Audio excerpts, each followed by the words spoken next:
नमस्कार, वंदे मातरम। मैं हूं श्यामगिरी। आप देख रहे हैं हमारा चैनल मुद्दा भारत का। मुद्दा भारत का यानी मुद्दा आपका। मुद्दा है महाराष्ट्र की राजनीति से। ये महाराष्ट्र की राजनीति में रोज कुछ न कुछ उथल पुथल हो रहे हैं। कल शाम से खबर आ रही थी कि अजीत दादा अस्वस्थ है। क्यों अस्वस्थ हैं? और फडणवीस और शिंदे जो है दिल्ली भी चले गए। इसमें और जो है आग में घी का काम कर दिया। और चीज़ क्या सही में अजीत दादा जो है टाइटैनिक को डुबाने वाले हैं?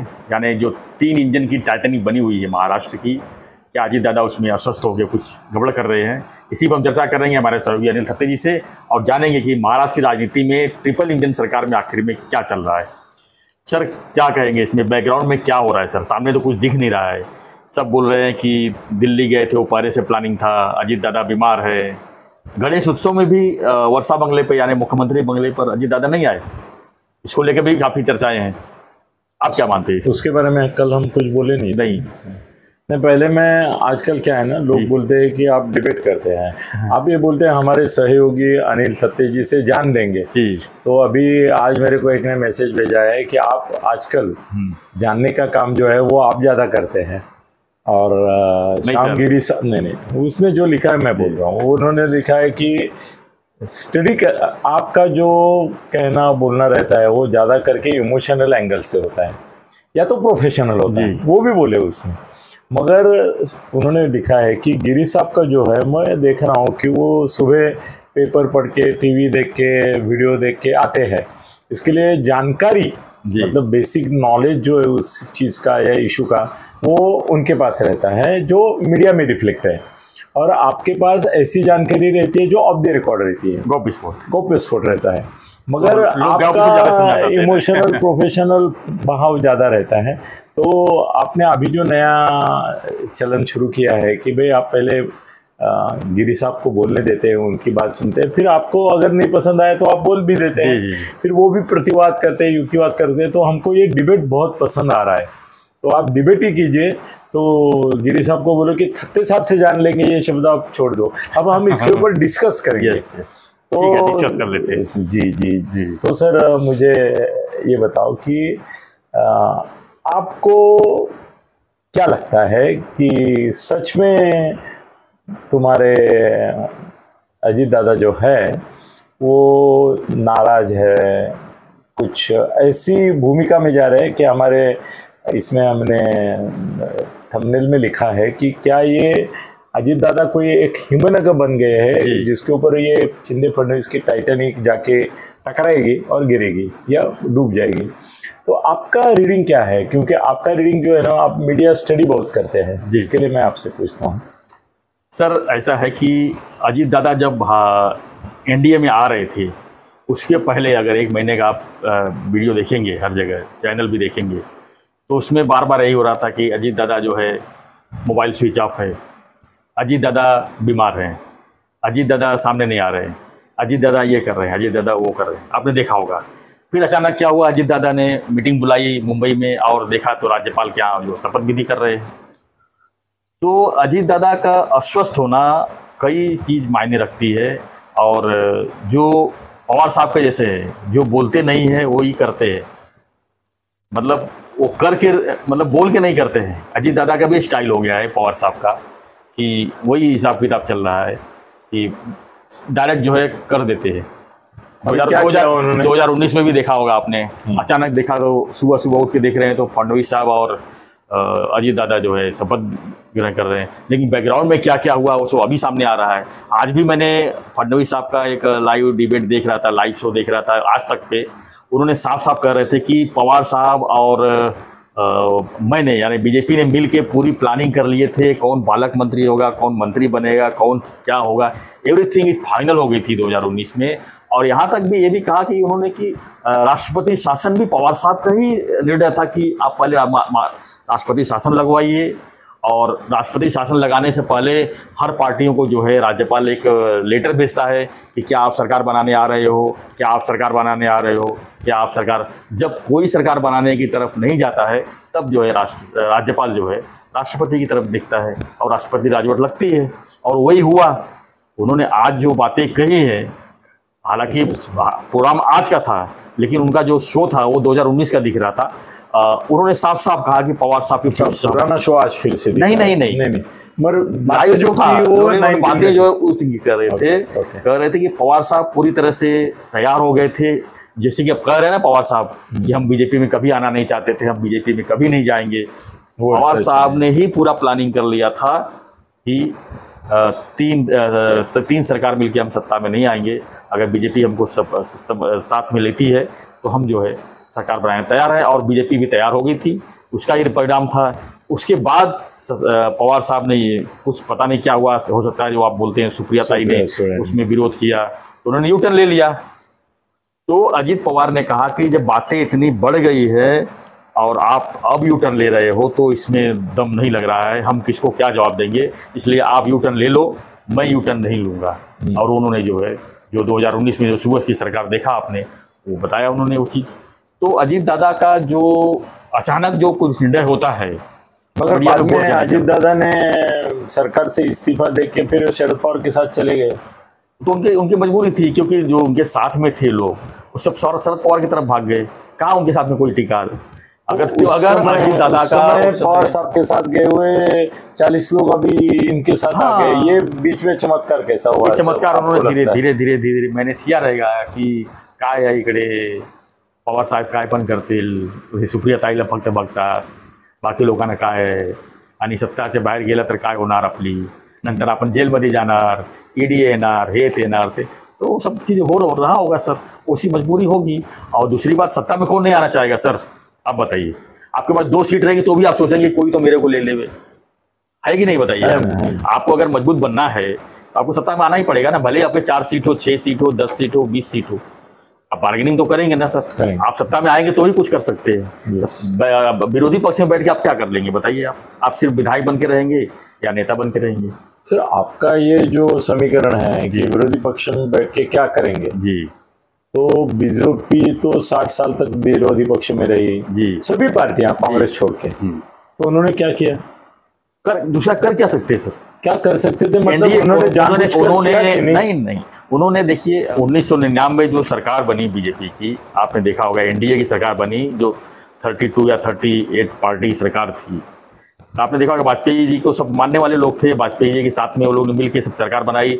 उसमें यहाँ तक कि जम्मू एंड कश्मीर के उमर अब्दुल्ला के लड़के, क्या नाम है, उमर अब्दुल्ला जो अभी विरोधी पक्ष में, वो उमर अब्दुल्ला के बेटे उमर अब्दुल्ला जो यंग थे एकदम, वो भी मिनिस्ट्री में थे, आपने देखा होगा। तो चली ना सरकार सर, तो सत्ता में हर कोई आना चाहता है सर। फिर भी मतलब अभी हम थोड़े बहक रहे हैं जी, मगर देखिए कि मोदी साहब 14 में चुन के आए, 19 में भी चुन के आए जी, मगर वाजपेयी जी चुन के नहीं आए, मनमोहन की सरकार आई 2004 में, मनमोहन सिंह सरकार। हाँ, तो क्या आपको लगता है कि वाजपेयी की कोई कमी थी ऐसी कि जिसकी वजह से मोदी सेकंड बार आए और थर्ड बार भी आने वाले हैं और वाजपेयी जी नहीं आ पाए? ये क्यों हो गया ऐसा लगता है? मतलब वाजपेयी से मोदी बहुत गुना ज्यादा बढ़कर है। 2004 का पूरा मैंने इलेक्शन कवरेज किया था मैंने उस समय। अच्छा। और काफ़ी चीज़ें मैंने इसमें स्टडी की थी। एक तो इन्होंने 6 महीना पहले ही चुनाव करा दिया था, तो उनको ओवर कॉन्फिडेंस था कि हम चुन के आएंगे, और इंडिया साइनिंग का नारा दे के प्रमोद महाजन जी थे उस समय और बाकी बड़े बड़े लीडर्स थे, उनका यही कहना था कि सरकार जो है 2004 में जो अप्रैल में जो चुनाव हुआ उसको कंटिन्यूस, मतलब 2000 अप्रैल में, अक्टूबर में चुनाव होने वाले था और उन्होंने अप्रैल में चुनाव लिया और उसमें डैमेज हो गए। उसमें जो सीट आई थी 10 साल के लिए गए, 10 साल के लिए पीछे चले गए। और मनमोहन जैसा आदमी जिसको इतनी गाली दी सबने, मुकनायक बोला, उसके नेतृत्व में दूसरी बार कांग्रेस आ गई जी। 2004 में सबसे बड़ा जो इशू बना था सर, इसमें पेट्रोल डीजल का हाइक एक तो था, बार बार राम नाईक को घेरा जाता था। उसमें पेट्रोलियम मंत्री राम नाईक जी थे और उनको बार बार, कई बार तो मैं भी उनको मतलब थाना में आए थे तो उनका भी मुलाकात लिया था मैंने। और एक ही क्वेश्चन था कि पेट्रोल डीजल क्यों हाइक हो रहे हैं, उससे महंगाई बढ़ रही है। तो पेट्रोल डीजल का महंगाई और हाइक के ऊपर जो है वो सरकार थे, और उसी समय जो है अनियन प्याज जो है काफ़ी महंगी हो गई थी। ये सब चीज़ें जो है, ये 19 में जब इलेक्शन हुआ जी, तब क्या पेट्रोल और डीजल के भाव कम हुए? नहीं, बढ़े थे। नहीं, वो बढ़ने के बावजूद मोदी कैसे आ गए फिर? मोदी में सर करिश्मा है, वो आज भी है करिश्मा। आप बोलते हैं पेट्रोल की वजह से, डीजल की वजह से गए, और बाद में बोलते हैं मोदी की करिश्मा। तो वाजपेयी का करिश्मा कम पड़ गया या मनमोहन सिंह का करिश्मा कम पड़ गया? तभी तो हुआ सपना। तो आप इसको, मैं नहीं मानता इसको। डीजल पेट्रोल खाने से नहीं जोड़ना चाहिए। आप ही जोड़ रहे हैं। उस समय की बात कर रहा हूँ जब 2004 में मैंने स्टडी जो किया था मैं। सर करिश्मे की बात होगी जी। चलो हमारा मुद्दा तो अभी अजीत पवार का है। अब एक सवाल ये है कि अजीत पवार की बीजेपी को जरूरत है या बीजेपी को अजीत पवार की जरूरत है? बीजेपी को अजीत पवार की जरूरत है जी। तो इसमें जो बातें खुल के सामने आ रही है, जो नाराजगी की बातें अंदर से आ रही है, उसको आप क्या मानते हैं? क्या कुछ बार्गेनिंग हो रही है इसमें? कैसे है कि मराठा समाज जो है जी, जो अभी आंदोलन पे तुला हुआ है, उनका नेता जो है वो पहले शरद पवार थे, अभी कुछ हद तक उनके विरासत में अजीत दादा है। अजीत दादा, नारायण राणे वगैरह मराठा समाज के नेता नहीं है, एकनाथ शिंदे साहब भी नहीं है जी, है अजीत दादा, क्योंकि पवार फैमिली के साथ मराठा अस्मिता जुड़ी हुई है पहले से। तो उनको एक मराठा नेता चाहिए था, क्योंकि बेसिकली महाराष्ट्र में ओबीसी समाज का प्रभाव और संपर्क, संवाद और सहभाग बीजेपी में ज़्यादा है। तो उनको एक मराठा लीडर की ज़रूरत थी। उन्होंने एकनाथ शिंदे जी को साथ में दिया, तब वही कैलकुलेशन था। फडणवीस को बाजू में रख के उनको मुख्यमंत्री किया, वो मराठा है, यही क्वालिफिकेशन पे किया था। मगर उसके बावजूद उनको लग रहा था कि खाली हमारा प्लस होने से फायदा नहीं हो रहा है जी। शिंदे साहब आने से ओबीसी ही फिर आगे, मराठा थोड़े आगे। ओबीसी समाज, शिवसेना का ओबीसी बेस है सीट जी, तो वो ओबीसी का ठीक है, मगर मराठा समाज अगर आना चाहिए तो एक मराठा नेता, मराठा चेहरा, डायरेक्ट मराठा चेहरा जो जातीयवादी है, मराठावादी है, वो बोलने के लिए नहीं, वो असली उसके रग रग में वो मराठा खून बह रहा है, ऐसा चाहिए करके उनको अजय दादा को लेने की जरूरत पड़ी। नहीं तो मेजोरिटी तो थी जी, मेजोरिटी कोई जरूरत नहीं थी, फिर उनको लेने की जरूरत थी। और ये अजय दादा जानते हैं जी कि मेरे को क्यों लिया लोकसभा के? बीजेपी उनके पीछे पड़ी कि आप आ जाओ जी, वो नहीं इनके पीछे पड़े कि मुझे ले लो। मोदी और शाह ने उनको इनविटेशन दिया और बुला लिया, और शरद पवार से थोड़ा कहीं ना कहीं ऐसा तो नहीं लगता सर्वे का परिणाम था ये? सर्वे में जो है लोकसभा में काफी सीटें कम हो रही थी बीजेपी को, शिंदे साहब के रहने के बाद भी। नहीं, उसका संबंध नहीं है। उन्होंने पूरे देश में ये पॉलिसी की है, पूरे देश में। वो अभी ये स्टालिन का कोई रिलेटिव है, कल उसको ले लिया, जो स्टालिन के खिलाफ बोलता है उसको ले लिया। अभी कैसे है ना, जो असंतुष्ट जो भी रहेगा जी, जो विभीषण जहाँ मिलेंगे उनको रावण के खिलाफ बीजेपी साथ में ले रही है जी। फिर उसमें कोई सोच नहीं रहे। पहले इलेक्शन में भी ये तुम्हारे बहुत सारे विखे पाटिल वगैरह कितने लोग आए ना इनकी पार्टी में, उस समय तो अजीत दादा जैसा उनका बेस भी नहीं था, फिर भी उनको लिया, टिकट दिया, बेटे को दिया, उनको मंत्री पद दिया, इधर लिया। तो वो बीजेपी को ना एक फोबिया महाराष्ट्र में, देश में नहीं है, महाराष्ट्र में हो गया है कि मराठा समाज उनके साथ रहेगा कि नहीं रहेगा। मतलब पूरी राजनीति जो है मराठा समाज के ऊपर है, ऐसा एक भ्रम इनके मन में है कि मराठा जहाँ होगा वहाँ सत्ता होगी। क्या बात, ऐसा उनको लगता है। इसलिए वो मराठा समाज के लिए बहुत आउट ऑफ द वे जा रहे हैं। सर मनोज जरांगे जैसे एक छोटे आदमी के लिए शिंदे फडणवीस जाके बाजू में बैठे और उसका वो अनशन छोड़े, इसके लिए खुद अनशन करना ही बाकी रख रहा है। मेरे को तो डर लग रहा था कि फडणवीस शिंदे ही बाजू में बैठ जाए कि आप जब तक ओपोजिशन नहीं छोड़ते हम भी ओपोजिशन बैठ जाते। यहाँ तक गए थे वो। जस्टिफाई क्यों नहीं कर रहे? फिर इतनी लाचारी कभी मराठा समाज की किसी भी सत्ताधारी ने महाराष्ट्र में की नहीं। तो अगर इतना सर मराठा समाज की इतना इनको है, तो इनको जो है मराठा समाज का जो आरक्षण है वो सुप्रीम कोर्ट में जो चाहिए वो करके क्लियर करना चाहिए मराठा समाज का आरक्षण। तो क्यों नहीं कर रहे? क्यों नहीं कर रहे? आप मुझे पूछ रहे हैं, मैं आपको मैं पूछ रहा हूँ आपसे। सर पूरे देश में जी मोदी जी का बेस जो है वो वहाँ की डोमिनेंट पार्टी नहीं है, डोमिनेंट कास्ट नहीं है जी, स्टेट का है। जो स्टेट में जो पार्टी डोमिनेंट है उसको साइड में रख के दूसरा जो नंबर पे है उसको बल देके, उसको साथ में लेके, और छोटे छोटे जाति और इसके ग्रुप साथ में लेके राजनीति चलाते हैं वो।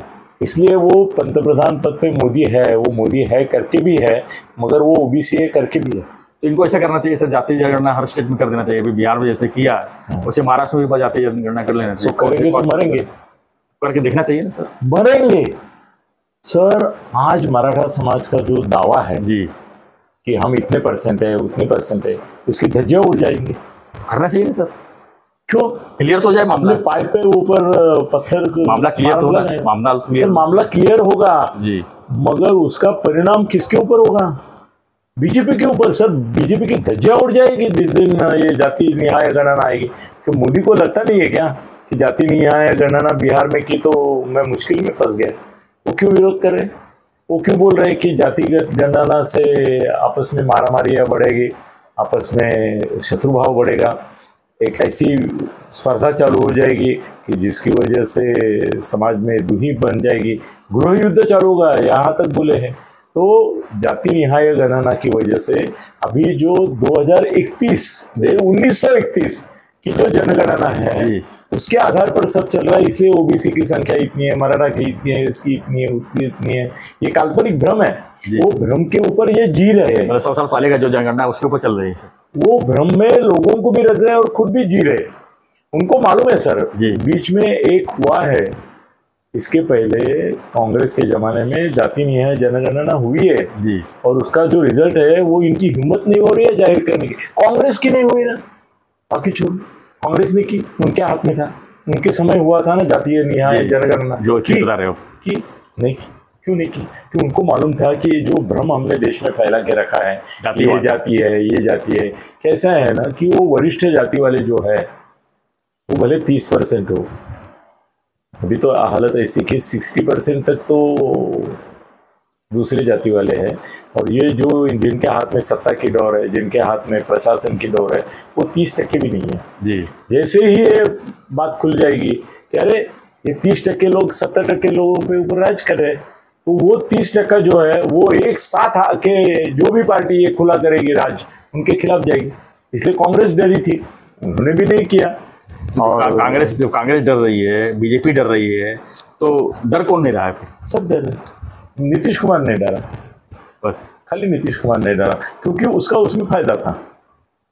उसको जाति न्याय जनगणना करने की वजह से ये फायदा हुआ कि जो बीजेपी के चाहने वाले और ये उनको धक्का बैठ गया, उनकी मोनोपोली टूट गई। अभी वो बोलते हैं ना कि पूरे महाराष्ट्र में 100 लोग अधिकारी है, IAS IPS वगैरह, उनमें 3 ही ओबीसी है।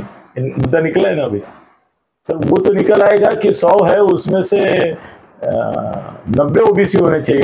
80 तक पहुंच गए सर ओबीसी और सब मिलके। तो क्या 80% इनको देके जो 20% बचेंगे वो बीजेपी का साथ देंगे?